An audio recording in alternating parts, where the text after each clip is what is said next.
G'day, how's it going? My name's Ruby. Let's have a look at what's making news today. K-pop, also known as Korean pop music, is on the up and up.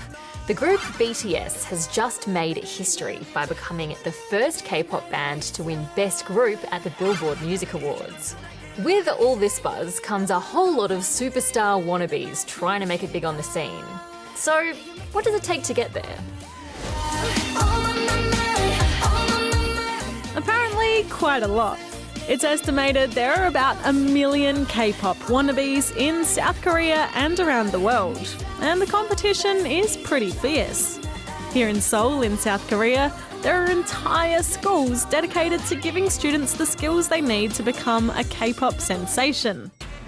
Hopeful stars practice dancing, singing, and learn Korean to prepare for auditions in the hope of breaking into the K-pop industry. If I achieve my dream to become a K-pop star, I want my story to be able to offer the same kind of hope to others. It takes a serious amount of dedication, with some taking 7 hours of singing training a day before heading to dance lessons after. Plus, if you make it big, there are all sorts of restrictions, like being told where you have to live and not being able to date. But these guys reckon it's all worth it for a shot at fame.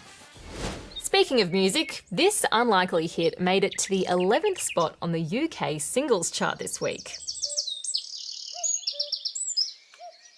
This track full of the sweet twittering of birds like warblers, woodpeckers and blackbirds is called Let Nature Sing, and it was released by the Royal Society for the Protection of Birds to raise awareness about endangered bird species.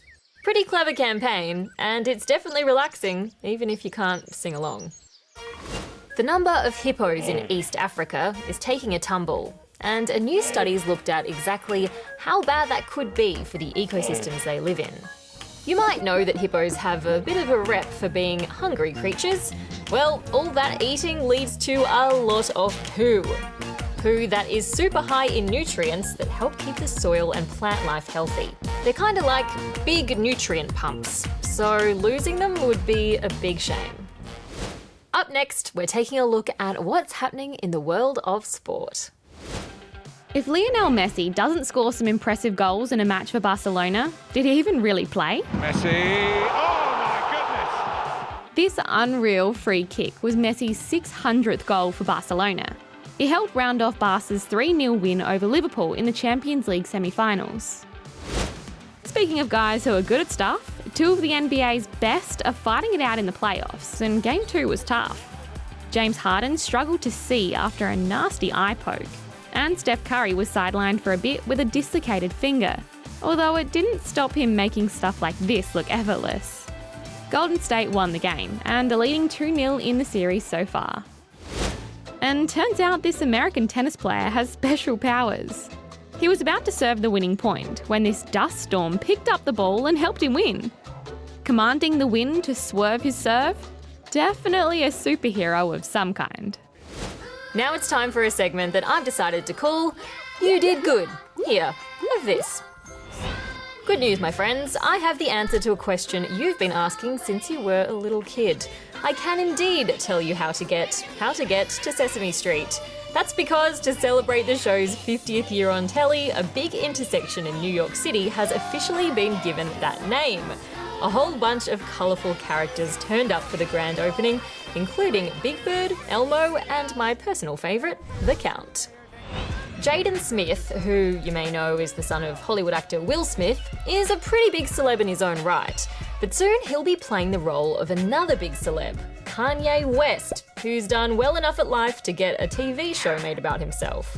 It's called Omniverse, and it's about a young Kanye that's different to our Kanye because it's set in another dimension. Sounds very Kanye. And our little porous friend who lives in a pineapple under the sea has wrapped up birthday celebrations. SpongeBob SquarePants was brought to life 20 years ago. The insanely popular TV show is still going. Right now it's in its 12th season. It's also been turned into a musical, and of course it is still one of the internet's favourite places to source memes. And that's the show for today, guys. But tell me, do you have a favourite SpongeBob moment? Or a favourite SpongeBob character? Or a favourite SpongeBob meme?